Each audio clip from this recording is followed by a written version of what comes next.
here. My name is Dr. Matt, and I'm one of the most experienced MCAT tutors and coaches for med school admissions in the country. We're going to be on probably about 15 minutes today. So if you have any questions about getting ready for the MCAT, about applying to med school, drop your questions here. Let's see. Let's get our topic title here. MCAT and Premed Q&A with Dr. Matt. All right, apply. There we go. Nice and big. Let's make this a little bit more friendly, fun text here. There we go. Nice bright colors. All right. Boom. Hopefully that is legible and readable for everybody. There we go. And let's turn off, turn on. There we go. All right, welcome in. Let me jump over to our other side here. All right, so last time we were kind of going through a few questions people had about prepping for the MCAT and ways to prep for different sections. And we were also chatting about our next section on our what's on the MCAT topic list. I think instead of going through more of these sections today, we will probably go ahead and cover... Let's see, let's go ahead and cover some of the most asked questions about the MCAT. There we go. Most asked questions about the MCAT. Oh, there's some good ones here.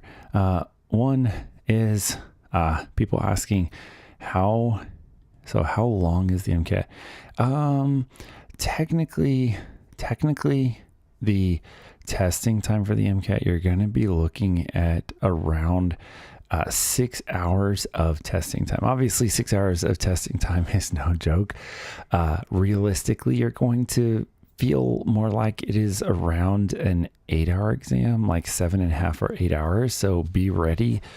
The getting used to sitting down and doing an exam for quite literally an entire day is pretty intense. And so one of the fun aspects about prep is that you are going to need to get used to keeping your concentration on for a good, entire day. It's no joke.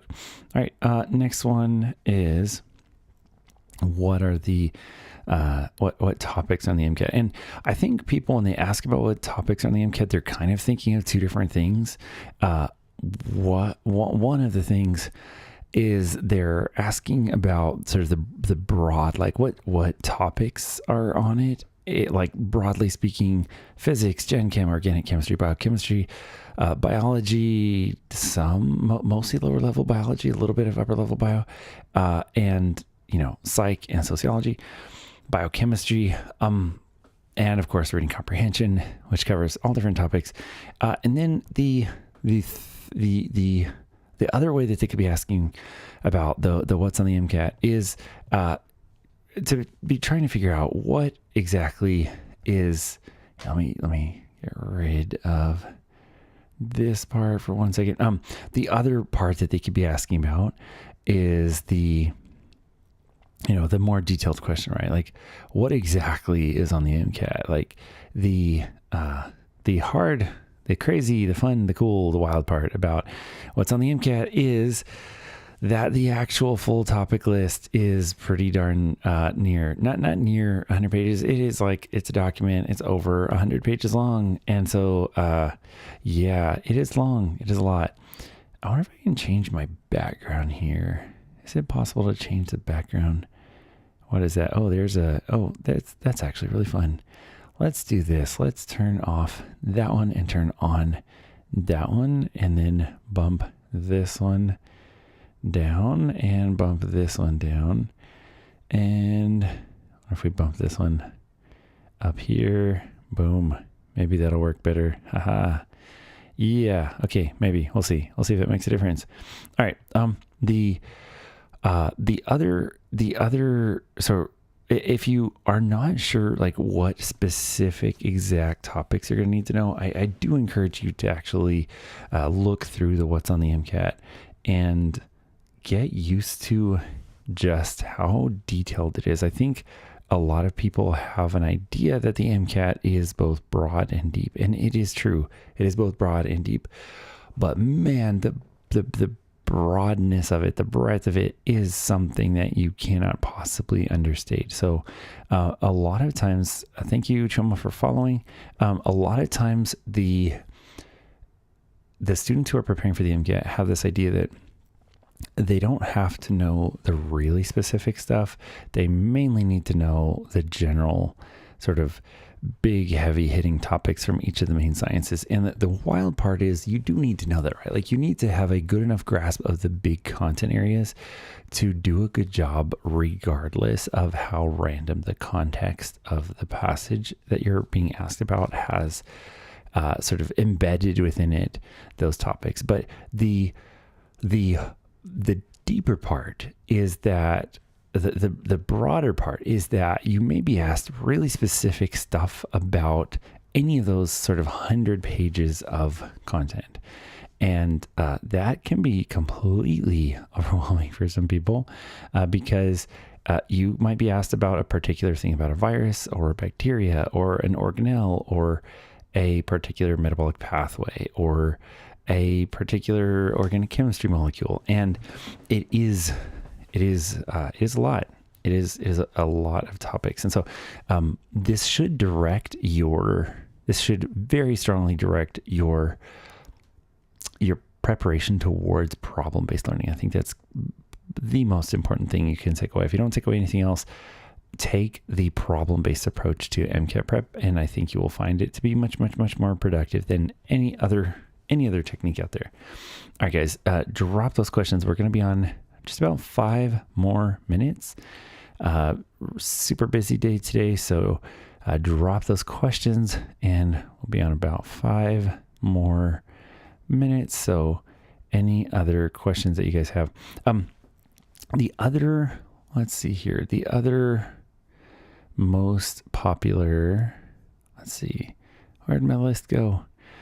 On our list of popular MCAT questions. Well, I think the score, I want to say that the score is probably the score distribution now on the MCAT is probably the most asked about thing now because it's so random. Like, I don't know how many of you guys feel like you understand the 500 plus or minus 28 points score distribution on the MCAT. And I would say, based on the questions that I get on a regular basis, I'm going to say nearly nobody actually understands the score distribution on the MCAT. So feel free to try to sort of figure your way through that. But like, man, the score distribution is just straight up weird, guys. It's straight up weird.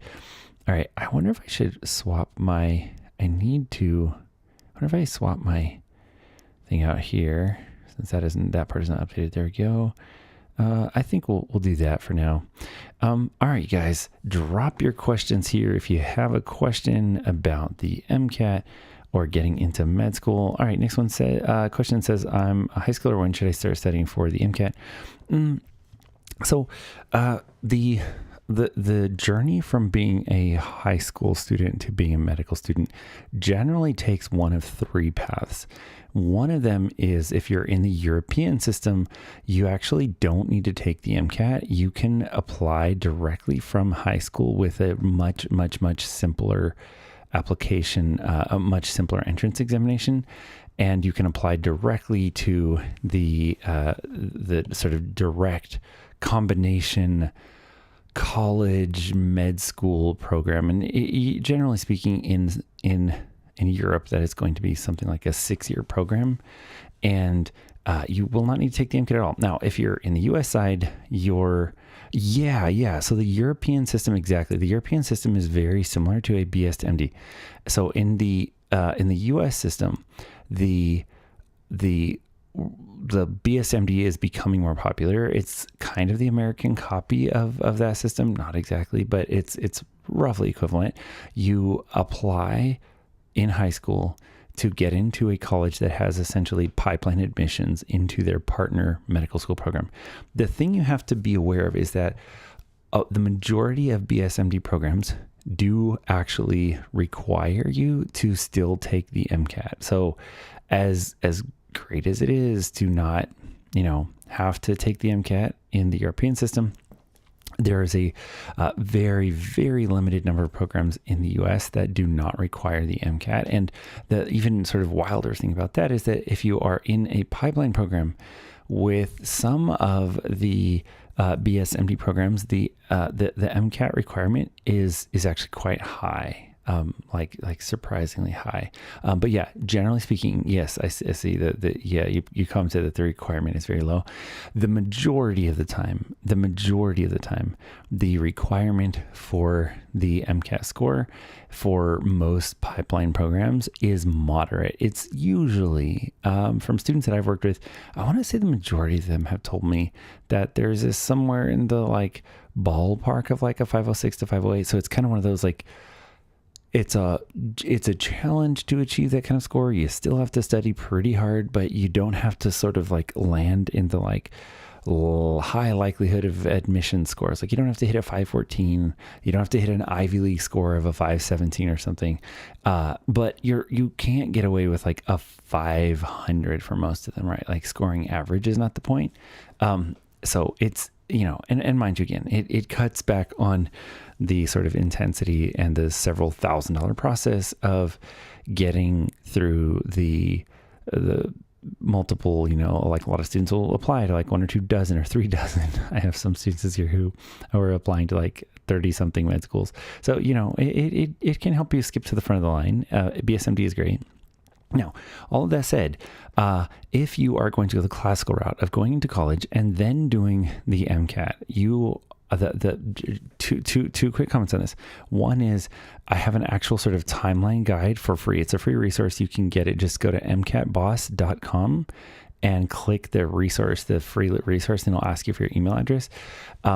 The general gist is that when you're in college, once you're done with your first 2 years of college, I think you're in a good space to spend a few months studying for the MCAT and take it during your 3rd year. So my general advice is 3rd year. If you need more help, mcatboss.com, let me know. Next one says, what do you think one should do if they're aiming for a T20 school? So realistically, you need to keep your GPA very high, and unfortunately, also sort of realistically, the MCAT scores for top 20 schools are very high, and the sort of extracurriculars are usually pretty impressive. For students that I have had that I've helped get into top 20 schools, a lot of times they have very extensive extracurriculars in addition to having MCAT scores that are in the 5 teens to 520s. So, don't rush your way through med school, through MCAT preparation. Get at bare minimum, get yourself a question bank. If you're looking for sort of the maximum preparation, then I'm always